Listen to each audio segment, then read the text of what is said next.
We are part of the Fired Up Sports Network of shows. Please check out other Fired Up Sports Network podcasts like the P-Lot Pod, Water Cooler Talk, Bell Smashers, Philly Sports Love and Pain, Drunk on Broad, Beer Battered Sports, and the Fired Up Sports Show, which are available on all major podcasting hosting sites and social media. Also, check out Mark Ramos' Roundup on firedupsports.com, which breaks down the happenings going on with all your favorite local teams.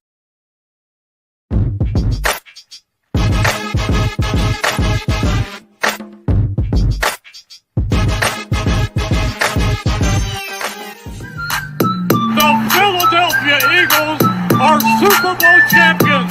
Eagles! Swinging a miss, struck him out. The Philadelphia Phillies are 2008 World Champions of Baseball. Ladies and gentlemen, the Flyers are going to win the Stanley Cup. The Flyers win the Stanley Cup for the lead. Yes! Iverson, wow, what a fake off Daniels as he broke his ankles and got all the way to the cup.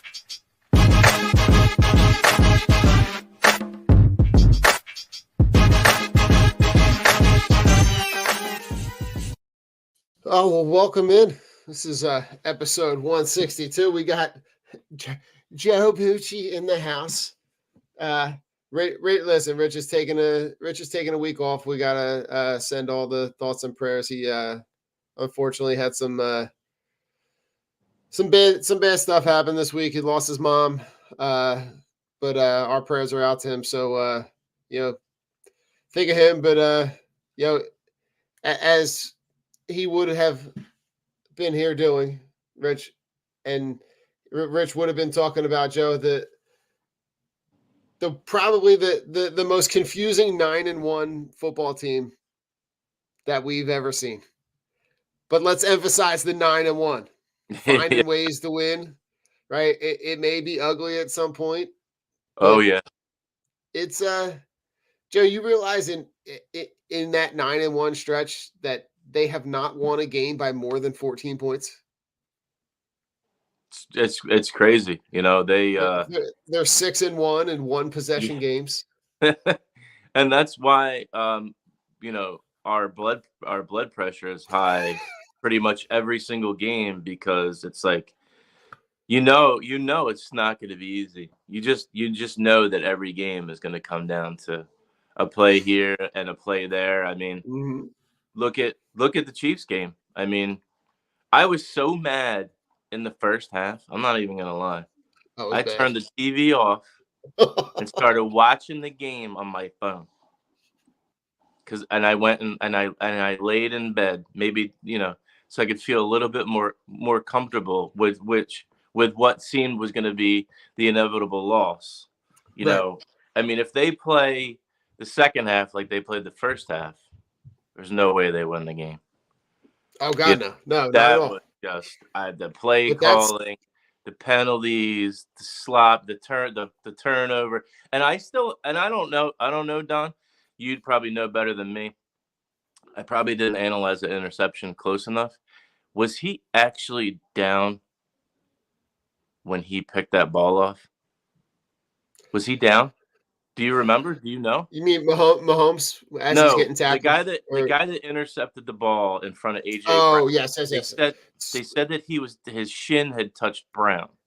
So anytime that if the player's down on the ground, so like at that moment, he's already caught the ball. His two knees are on the ground, so he's considered down. Okay. But his leg touches AJ Brown's leg, so that's considered, in air quotes, a tackle. That's considered he's down by contact. So technically, but by all technicalities, yes, technically he's down.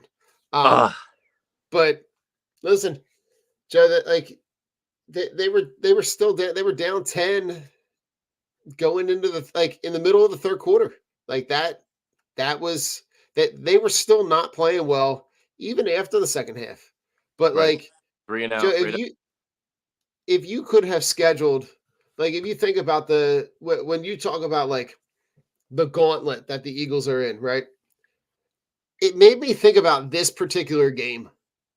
Like this particular game, you're playing at Arrowhead, which I would probably argue is one of the toughest stadiums to play Probably in all the NFL. If you're playing a road game, playing at Arrowhead, like every road game that they've played so far, you've seen giant blotches of green everywhere in the stands.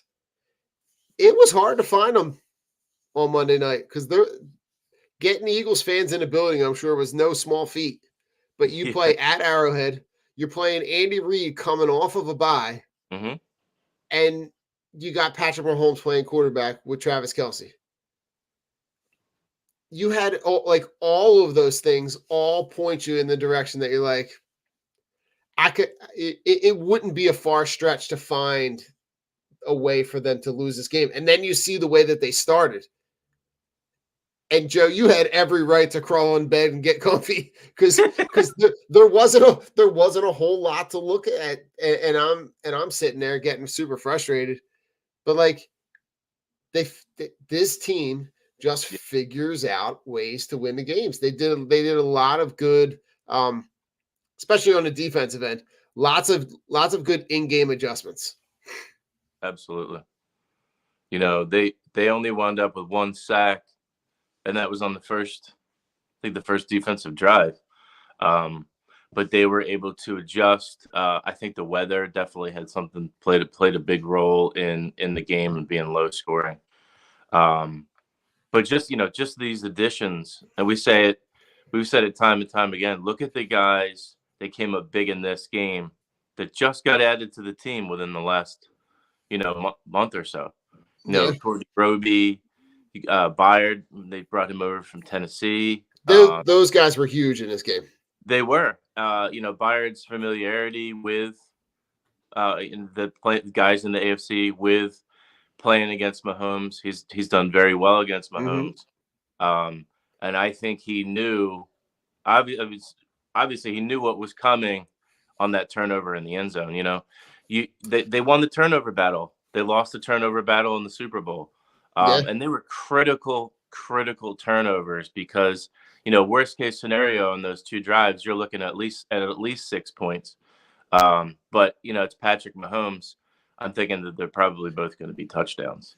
Yeah. So, it's situational football, and it's coming up with a big stop or big play when it really counts. And if I'm Valdez-Scantling on the Chiefs, I might want to go into witness protection after that. I mean, seriously, like that. But Joe, it gave me a lot of feels of like the early, like the way that this Chiefs offense is built makes me a little reminiscent about the weapons that Andy Reid used to surround, McNabb with. Like, he gave him nothing to throw to until he got T.O. And then not a whole lot after T.O.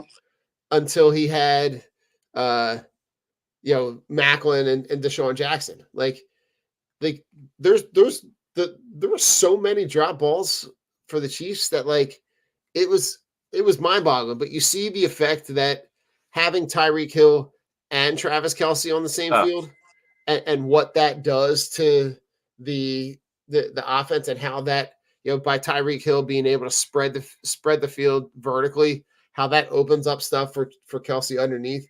You saw the way in the second, like they shut them out in the second half.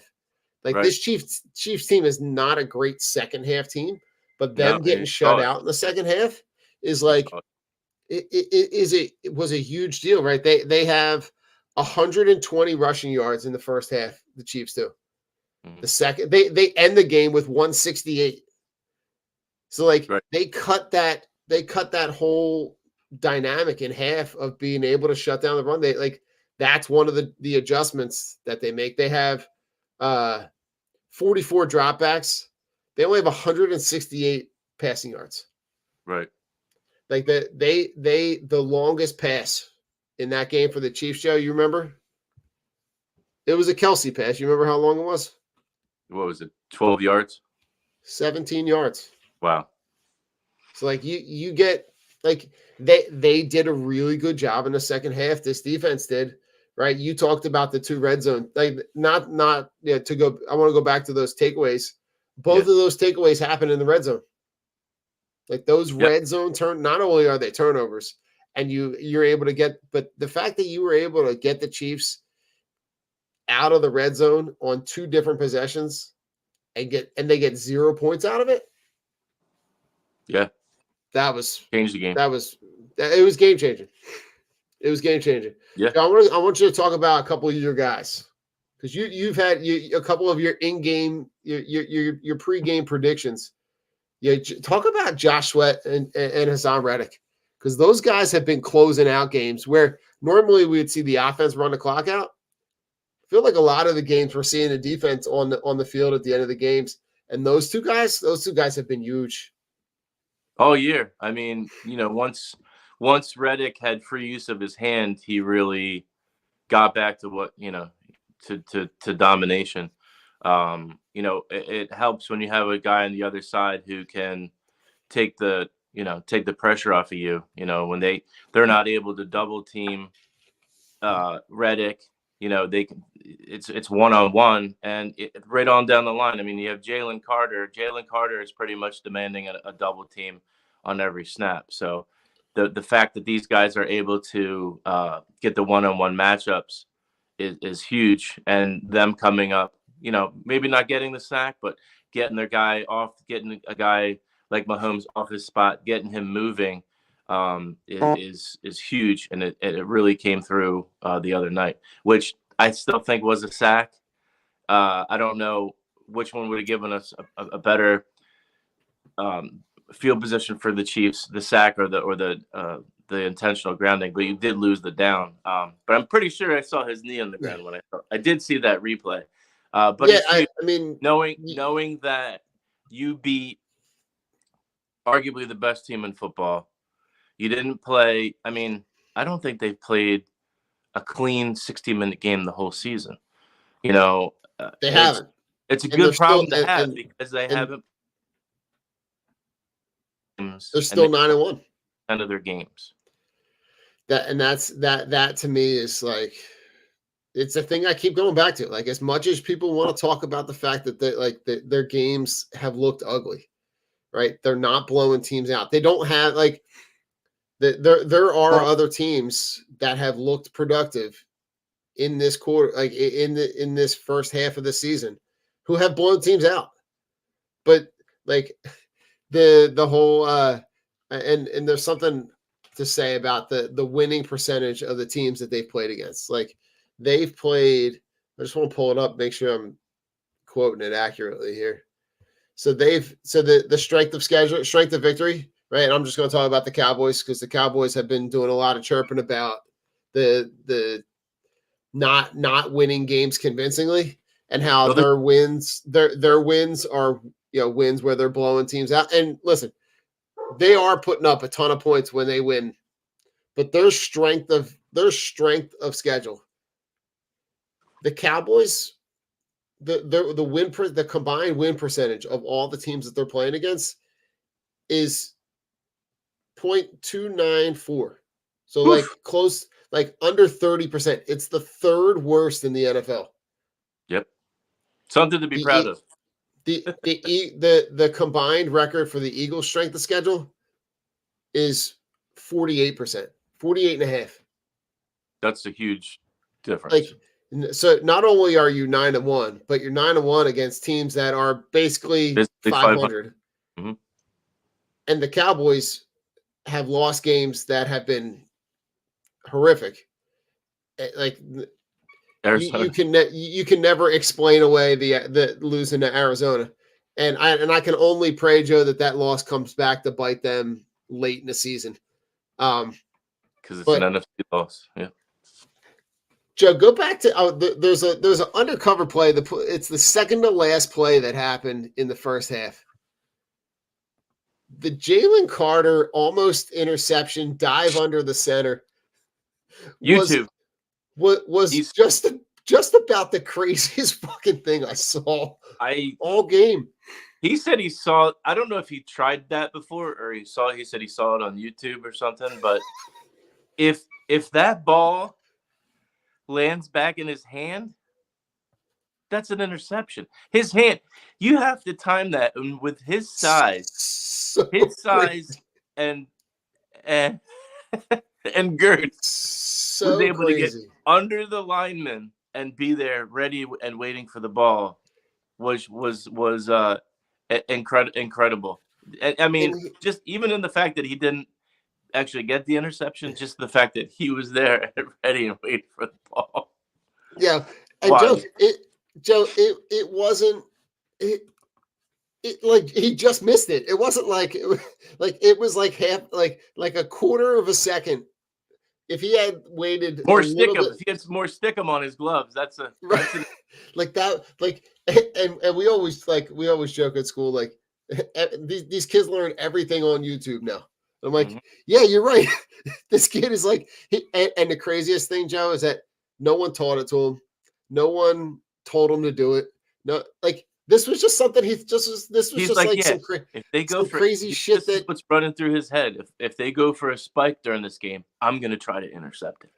I'm gonna do some crazy shit. I'm gonna dive in between the center's legs with my arms out. Like that has got to be like the one of like the best not like nothing happened play Yeah. like that I can remember because I'm like that if that would have happened this fan base would have exploded. Like that was some of the craziest shit I saw. Because you've never heard of that and you've never seen it in any game at any level. Like it also makes me think like what was he searching on YouTube? Like what was he watching? Like what are crazy crazy ways for D linemen to get interceptions? Now after the show, I have to go on YouTube and Google that to see if it's ever happened. Just to try. I want to try. We should try to find the highlight that he found that gave him the idea to be able to do that, man. Right, and then we can shoot it to him on Twitter and then get him on the show. That's right. Or X. I'm sorry, X. X. Well, I listen. don't know. I'd still call it Twitter. Whatever. It is. Let's just call it social media. Yeah, exactly. Right. Now, Joe, as good as the adjustments that they made in the first half or in the second half, the offense, Oof. you could not have had a more frustrating start.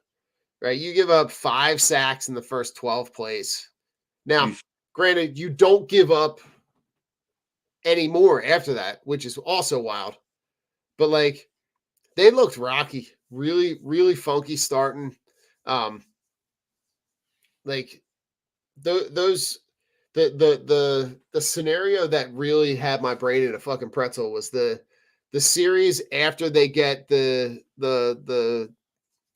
punch out fumble, right? Where they got the ball like inside the 20 and they run 3 bubble screens, like 3 consecutive bubble screens that all go for either nothing or negative yards. And you give the ball right back to them. Like, and then then Casey goes down and score. Like they go down and kick a field goal. That play call, like the obsession in this game with the bubble screens was like, I don't know, was it like trying to get the ball out so that their D line didn't have a chance to get to Hurts? But the execution was just ugly. Right. And I mean, looking back at that play and that play in the Chiefs game, looking back at that play really over the course of the season, it's been pretty much ineffective. I mean, they run it to Goddard sometimes too. Sometimes it's effective, sometimes it's not. But when they use the wide receiver, the play they need to retire the play.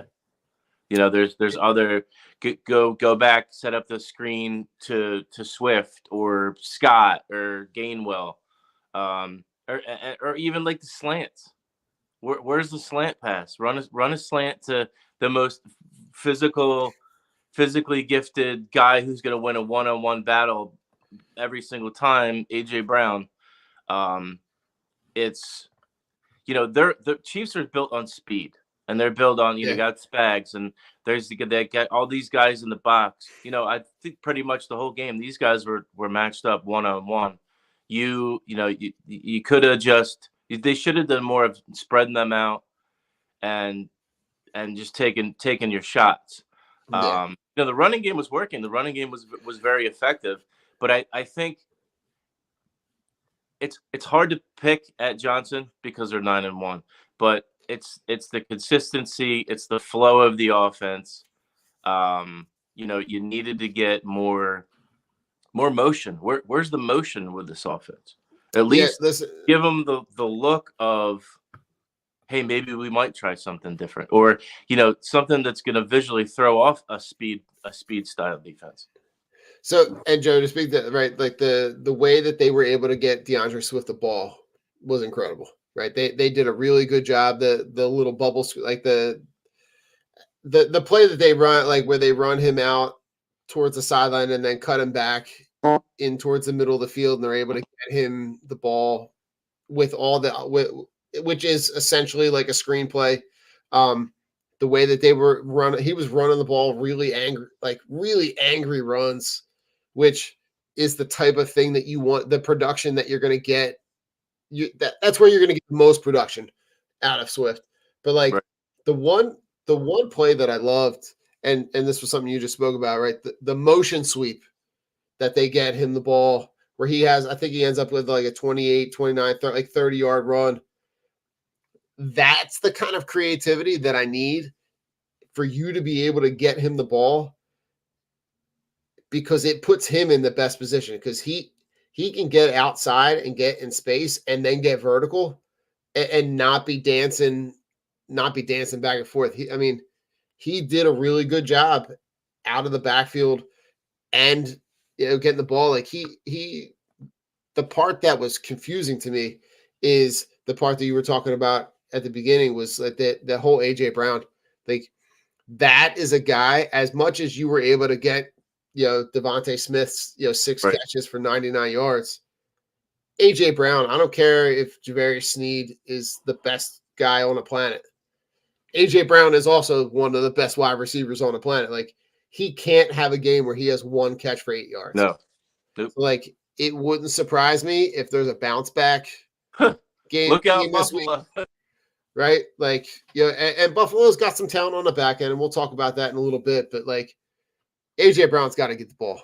You got to figure out ways to get him the ball, because as massively productive as he was, I need to see you go back to that. That is your bread and butter. It's getting Swift the ball. Like, you got to spread the ball out, because they're most dangerous when Swift and Smith and Brown are all getting the ball. Right. That's, you're trying to keep your quarterback fresh. I think that he took the brace off. I think he's at 100 or close to 100%. But for this offense to keep improving and growing, you have to have the balance, and it has to be plays that, you're throwing the guys open for the wide receivers, and you have the right running play called, because last I checked, we still have the best offensive line in football.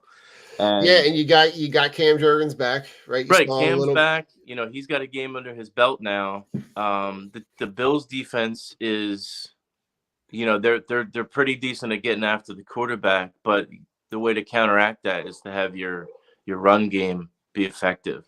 And that's what these guys want to do. You're an offensive lineman, you'd rather run guys over than be running backwards and trying to stop these guys. So it's going to be interesting to see what the mindset is for this week going against Buffalo. But you're home.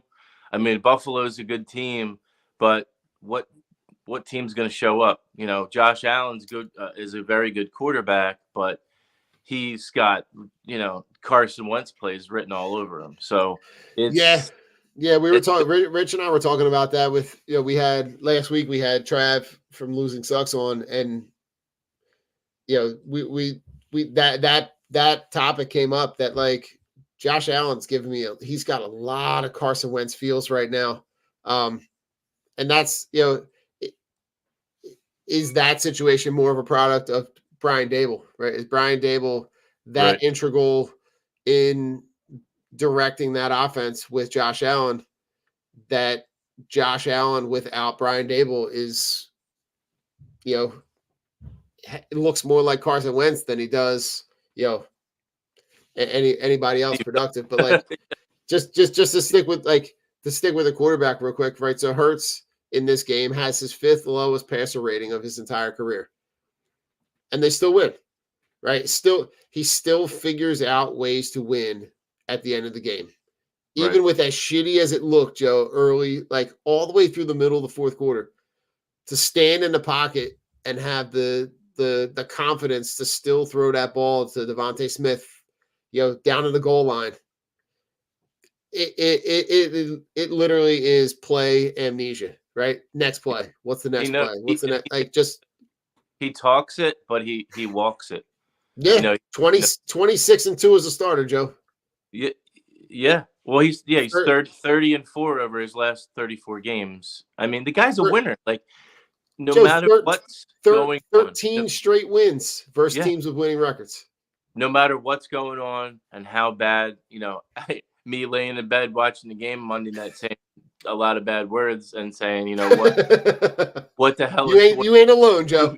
What are we doing? Like, what is this team? You didn't show up against the team that beat you in the Super Bowl, but they found a way to win. The Chiefs obviously shot themselves in the foot at the end of the game, but it doesn't matter how you get there. It's getting there. It's just getting there. It's an ugly win, sloppy game, and this and that. But at the end of the day, it doesn't matter. If you've got one more point than the other team, you're going to win the game. And that's why it's, you beat a team like that and you say to yourself, okay, well, we know we're a good team, but you know what?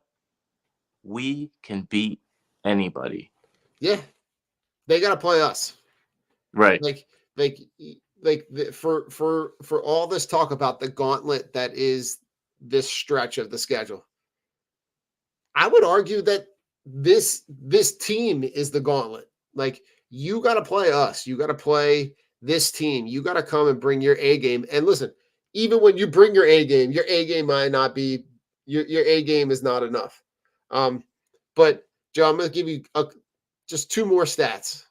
So Jalen Hurts, when the game is tied or they are trailing in the second half, his completion rate is 1st in the NFL. And his passer rating is 2nd. Like, he just, in those big moments, when the game, when the lights are the brightest, when the game is in the most pivotal moments, my man is just cool as a cucumber. And, the Chiefs had every opportunity to win that game. They had, that even on that long ass play, that MVS just butterfingers the hell out of it, and it fucking drops right through his hands. Right there's the difference, right? You have a guy like Devontae Smith who on that, it's not the same, but on a similar play makes that catch. He's gonna catch it every time, right? And you saw MVS miss that catch. You saw the guy, Joe, even on that 4th and 25. Watson, and I'm not real sure what they were. I looked at an aerial shot of that defensive coverage, and I still don't know what that was, but they were all lined up along the line, and they still let him get past. The line to gain, I think he passed it by a yard or 2, and he's just standing there. And the guys who are giving him 5-yard cushion. Like, dude, that's where the play is going to go. That's where the ball is going to be thrown. Where are you? Yeah. And it didn't work out because the guy dropped the ball. Yep. 100%. Not because of your defensive coverage, because the guy dropped the ball. Yeah, that's it. Yeah. Yeah, and listen, Andy Reid, good God, Andy Reid was 62-6 when leading by 10 or more points at halftime. Oof. And the 4th and 3 at the 39, and he punts. That, like, Andy that Reid was punts on 4th and 3. Yeah, and Joe, how many times? Right, he's 65-8 when they had the lead going into the fourth quarter too. Like you, Uh, but Joe, we've lived through those moments. We had many years with Andy yeah. Reid. Todd Pinkston, James Thrash, James Trash, Torrance Small, Damian Douglas. Oh Do you remember God, that? Nah Brown. Nate. Oh God, Nate Brown, Charles Johnson. Woo! Steve, we Uh, got Irving Fryer, but I think he was like 53. I mean, and Joe, even just to go recently, right? Shades of Travis Fulgham and Yeah. Greg Ward. Greg Ward. Is he even Just, still on the team? Who Greg Ward? He might be on the practice squad. He might be, but this was that was us for 10 years. And listen, Joe, on the back end of this commercial, we're going to talk a little Bills, talk a little Eagles, Bills Mafia, and then maybe just talk a little bit of Thanksgiving. So hang with us on the break, and we'll be right back. Von C. Brewing Company is a 20-barrel, 16,000 square foot microbrewery with a 2,500 square foot tasting room, including a spacious outside beer gardens in Norristown, PA, in the heart of Montgomery County. The Von C. family is part of the family that started C. Schmidt and Son Brewing in 1860. Stop in Wednesday through Sunday and taste a variety of draft and 16-ounce cans of originally brewed beer and tell them the Drunk on Broad crew sent you.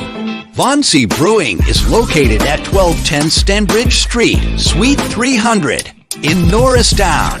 Cheers. Team Clicks are the only glasses for real sports fans. With interchangeable arms, you can support all of your favorite teams, or even make and create custom options as well. These die-hard sports fans have realized that sports fans needed something other than face paint to show their love and passion for their teams. Go to teamclicks.com/DOB and show your love for your hometown team. La Torrance curated collection of men's and women's watches is a perfect investment that lasts for years to come and fits perfectly with your every outfit and style. Our range of classic watches aren't just a great perfect formal and casual accessory, but a time machine that takes you back to memories. Explore our collection of timeless watches that can reflect your taste, personality, and personal style. Our exclusive collection of carefully curated, affordable luxury watches is what you need to make a personalized style statement. You can take pride in your prized possession, handing it over to the next generations as your most loved asset that they can also own and display with the same pride. These high-quality pieces stand the test of time, giving exceptional value and return on your investment. Go to la-touraine.com and use code DOB at checkout and get 10% off. If you're looking for unique sports apparel, check out Streaker Sports. They've dug deep into the archives and have brought back some incredible defunct team logos and have even created entire defunct league collections. They also have collections paying homage to sports culture, including the Miracle on Ice, Slap Shot, Caddyshack, the Mighty Ducks, and even have a license with Wiffle Ball and USA Hockey. Only for Drunk on Broad listeners, use code BROAD at checkout to get 10% off anything at streakersports.com. Again, that's 10% off anything at streakersports.com with discount code BROAD.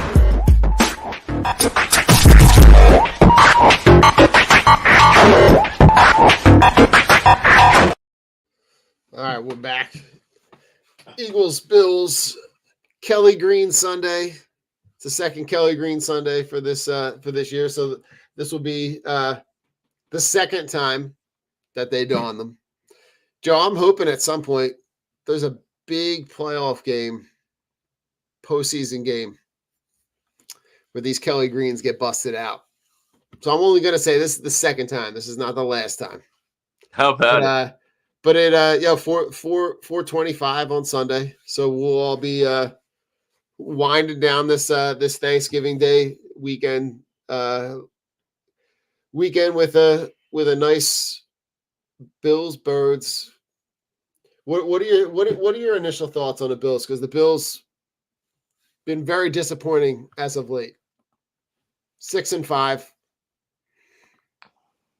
They are. They're definitely a mixed bag, offensively and defensively. But I always go back to the quarterback. I mean, it's your offense really. I mean, it's predicated on the quarterback, and the Yeah. fact that he's amongst the league leaders and turnovers. Yeah.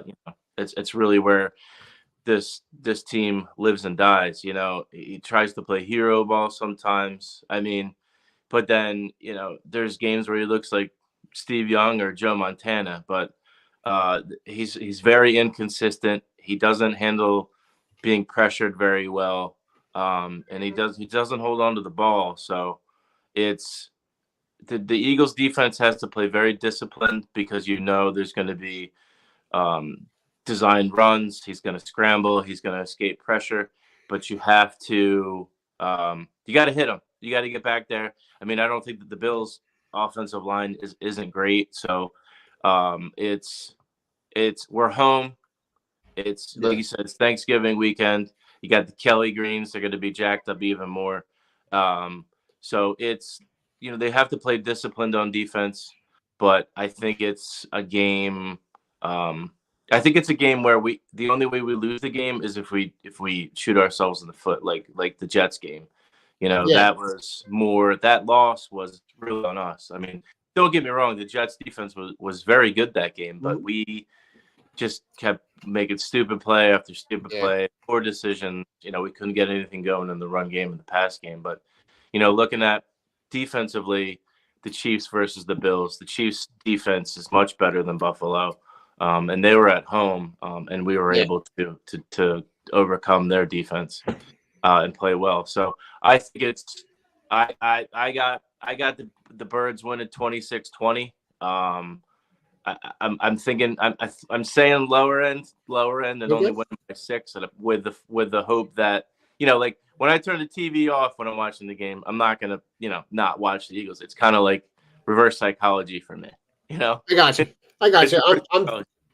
I'm thinking something like somewhere like in like the 31-17. I think this is a bigger win. I think this might be the first time that they win a game by more than 14 points. I hope. I think you might get a defensive touchdown in this one. I think that they're sniffing around, the intercept, the pick sixes. You're sniffing around the strip sack, pick up fumble. So I think you get a defensive touchdown on some level. But I think that comes with taking advantage of the fact that Josh Allen has been a guy who's taken a lot of chances this season, and it's come back to bite him. He's going to look to get the ball to Stephon Diggs and Gabe Davis. He's going to look to get the ball to James Cook. And I think the more that you can get coverage on those guys and take advantage of when he's really trying to fit the ball into a little window. The way that Kevin Byard's playing, getting more comfortable within the defense. You mentioned Roby in the way that he's coming back off the injury, really looking at him to solidify that slot spot. I think this is an opportunity for you to take advantage of that. Josh Allen is a guy who on the season, they're 6-5. He's averaging an interception a game. He's got 22 touchdowns and 12 interceptions. He's got the numbers to back up that he's not playing to the elite level that he's played in the last couple of years. So I really and I like what you're saying, Joe, in terms of like there's if there's a strength on weakness in this matchup. To me, I'm looking at the Eagles D line and the Bills offensive line. I think that there's a spot there where they can get more pressure. You're going to be without Milton Williams, right? He was out with a concussion from the Chiefs game, so you're going to be down a guy. They released Eric Barnett, right? So that can only mean more snaps for Nolan Smith. And maybe that's Joe. Maybe that's a second half guy that they get on the back end of the schedule. A guy who hasn't had a chance to get a lot of playing time because Sweat and Reddick are playing so well. but BG's only been playing 10, 12 snaps a game. Right. So you're my guess is that you're going to slot Nolan Smith into that second team role with BG, and look for him to maybe get that second half push of pressure and that second wave, because I think that's really where they wore down the Chiefs with those waves of players, right? You're just bringing in wave after wave, and you're keeping those fresh legs. Those guys, it allows you to continuously bring pressure even through the third and fourth quarter. Right. Yeah, it's going to be interesting to see who, takes Barnett snaps. I mean, obviously, it's going to be Smith. I don't know if he hasn't been as effective, or they're not sure how to utilize him. You can't take Reddick off the field, because I think that's become their question, and they're trying to figure out that answer of where they're going to put him, because he's basically, Hassan Reddick 2.0. Body wise, I don't know about skill wise, that's yet to be seen, but where do you use him? Where do you line him up, and how do you get him out there to see what he has to offer? If I'm Desai, I'm lining him up wherever, put him out there and acting like he's going to be a coverage linebacker, and then just sending him on the blitz, or bringing him on the side of Reddick, the same thing, acting like he's a linebacker, and then he's just a free blitzer coming off the edge with Reddick. I think that might be the most effective way to use him, but you have to see what you have in the guy. I mean, if he's not on the field, you don't really know what you have. And all he can do is, I mean, he can't be any worse than Barnett, because when Barnett did play, Barnett gave you nothing. So took snaps, but he wasn't effective. He didn't have any hurries. I don't even think he had a sack this year. So he wanted more playing time, but the time that he did get out there, he didn't give you anything. So what do you expect? Yeah. And I don't know if there's anybody left out on the street. I mean, I know we're late in the season. I think Jason Pierre-Paul signed with the Saints, and I think some of these other guys have already signed in other places. I mean, I'd take a flyer on a guy who, he might have a little bit left in the tank, for the final stretch of games. I mean, you look at the they brought in last year, Joe, like when they bring in Sue and Linval Joseph, right? Yeah. If they go that route, right, to just increase that D-line depth, right? Sue's a guy that potentially, if you wanted to stick on the outside, you could, or you can just increase that interior line. The guy that's been getting a lot of buzz, in Eagles social media, it has been Shaq Leonard, right? Shaq Leonard gets released from the Colts. Everything that I'm reading says at some point he's going to end up with the Eagles, which, to increase that, right? To increase that that linebacker room, with Nakobe Dean being out, you didn't have the year from him that you thought you would. But the production that you've got from Zach Cunningham, the production that you've got at that linebacker spot, considering the guys that they brought in, really, really happy with the production. But if you get to bring in a guy like Shaq Leonard for this last, these last 8 games in a playoff stretch, I'll take that any day of the week. That's a no-brainer to me. He's a guy that kind of, you bring him in and you slot him in, and he becomes your every down linebacker. And it does give you a little bit more flexibility on the defense. But to the one of the matchups, Joe, that's kind of like a strength on strength, is the Eagles O-line and the Bills D-line. And I think the way you mentioned earlier, right, they got a really, really good pass rush. But they are vulnerable against the run. So I think the more that we can have to run the ball, focus on the run, right? Get Swift the ball, right? You've got to have those drives where you grind out long, like those. You remember early on in the season, Joe, those drives. Long drives, yep. 13, like they would start the game 13, 14, 15, 16 play drives, 9 they were giving the other team the ball. The other team wasn't getting the ball back. It was one game. I can't remember what it was, but they didn't get their first possession until there was under 5 minutes in the first quarter. Like they just waxed them all the way up and down the field. Like you got to have drives like that where you just wear them down, and you put yourself in a position. The thing that I think is most important is on those grinded out drives. Get 7. That's it. You got to end those drives with 6. You can't be having those drives end in 3s and still give them life. The earlier on you can bury them, the better. Yeah, and the Bills do have a good front 4, front 7, but their back end is definitely banged up. With White being out, and some of their other corners and safeties being out. So yeah, I mean, you got to get Brown back into the mix. I mean, there's no reason for him to have one catch in a game ever, and it doesn't matter who he's playing against or what the matchup is or what the scenario is. The guy's got to get the ball. So protect the ball, establish the run. You got to look for Brian Johnson to get them in good spots. Right, and you make a trade for a linebacker or for a tight end earlier in the season. Like why don't you just look a little dump off pass, tight end screen, an out route, something, a seam route. Let's see what the guy has. I mean, I don't even know. Was he active for the game? He was.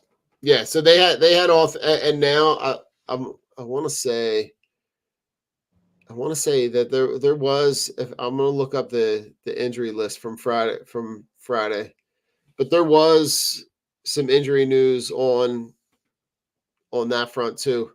So Goddard was obviously the DNP. He's out. Calcaterra is also out. Yeah, well, so he had an ankle injury. So I get this feeling, Joe, like you're going to see a lot of Alberto. You're going to see a lot of Stoll. You're going to see bring that guy up from the practice squad. I forget his name. But you're also going to see you saw those possessions early on where they got Julio and Devontae and AJ all on the field at the same time. This is going to take, like we talked about last, this is going to take a lot of creativity in order to be able to get. You got to be creative. You got to be creative in the play calling. You got to be creative in the formations. You have to see more of that to be able to be insanely not predictable, because the back end of this Bills defense is pretty good. Right, you're talking about Jordan Poyer and Micah Hyde are all guys that are they're ball hawking guys that are going to try to get the INTs. You're going to see a familiar face, Joe. You're going to see Rasul Douglas. That's right. Which he's a guy who's a savvy vet who's been around the league, and a guy who when he was in Green Bay played really well in these stretches coming down in these playoff runs. So, I'm looking for a solid game plan front to back. I need a feel good game at some point. Yeah. You remember the Super Bowl run when they had the game at home versus Denver? Yep. They put up like 50. Okay. That was that. Yeah. They boat raced them. Somewhere in this stretch, I need one of those games. Like, we have not had a feel-good game. No. So I don't know if it's this game. I don't know. Like part of me hopes that we save that one for the 49ers. And shut them up. Right. Or we save it for like how sweet would it be to do this to do something like that in Dallas. It just, to me, I need one of those feel good games, but I'm feeling good about this matchup. I feel good about where we are. I mean, how can you not? Like, you're sitting here with the best record in the NFL, and you haven't, and we'll continue to say it. You haven't played your best game. You haven't played a complete game. So. It's true. Listen, Joe, on the way out, Thanksgiving was Thursday. Give me your what are your top Thanksgiving Day sides? Oh man.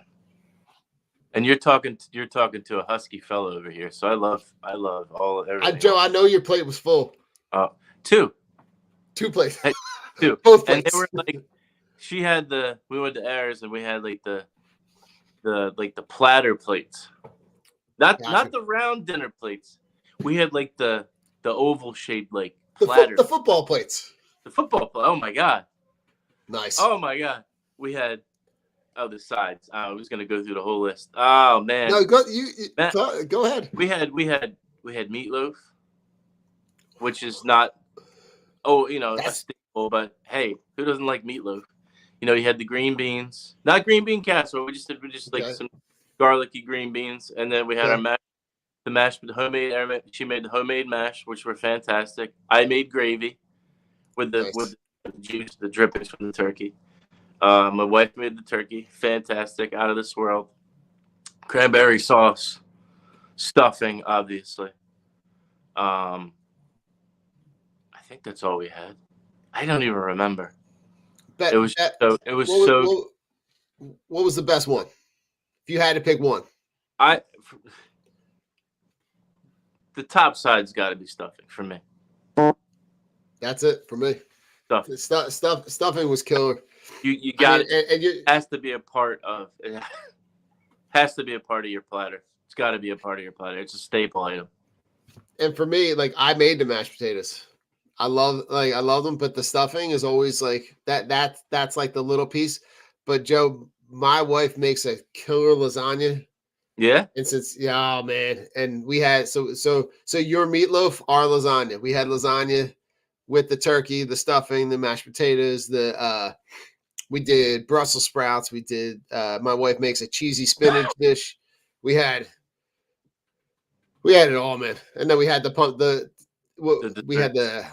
do we have? We had the pumpkin pie. We had the apple pie. My mom brought over the apple pie. Man, it was just.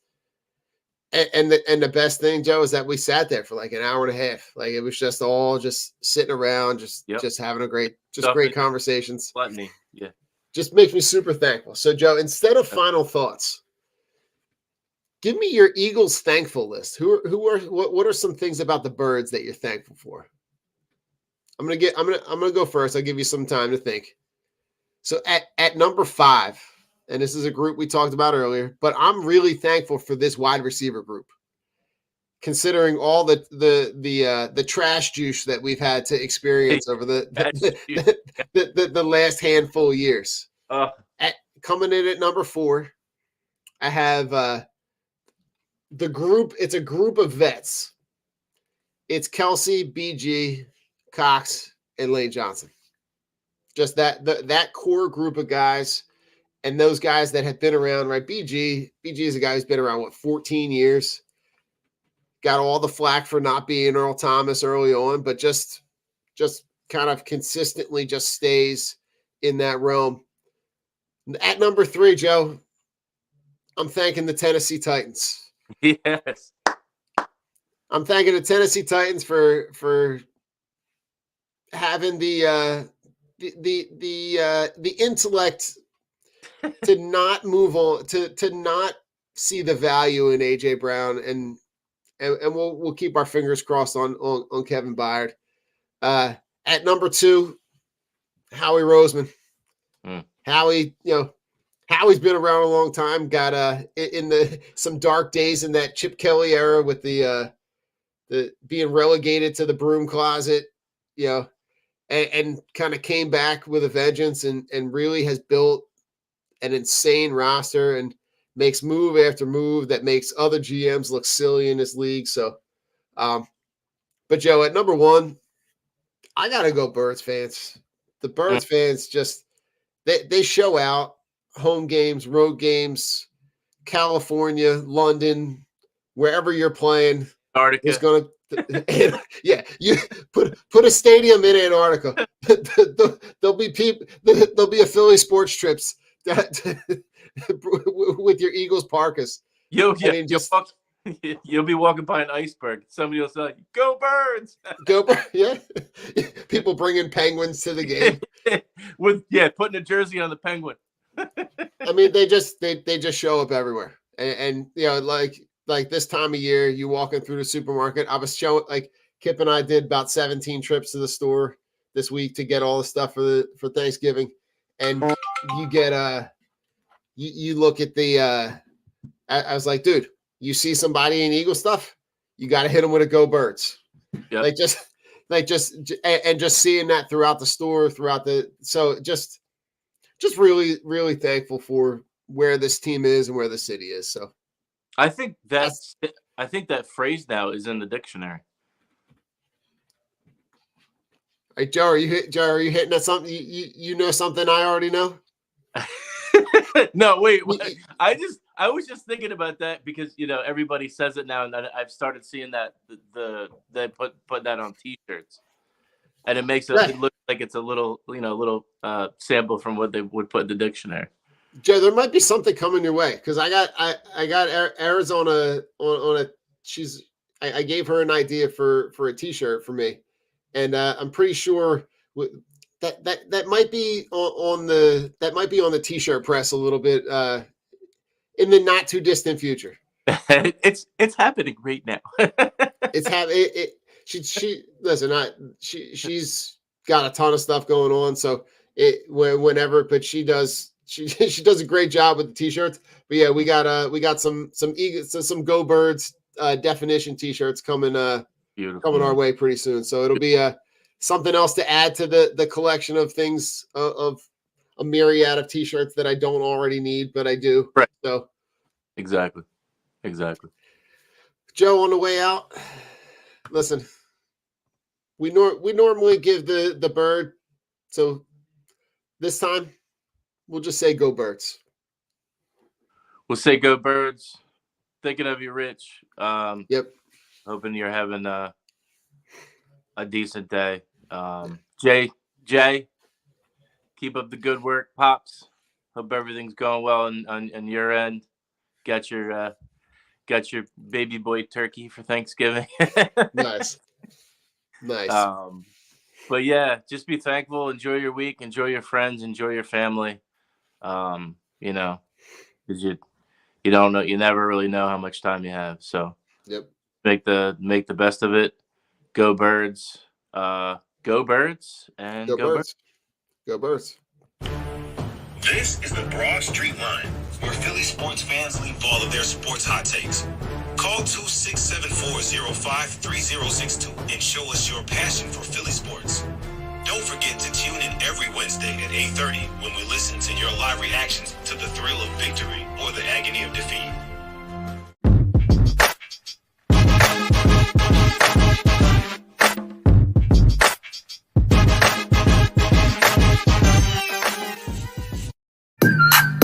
The Philadelphia Eagles are Super Bowl champions.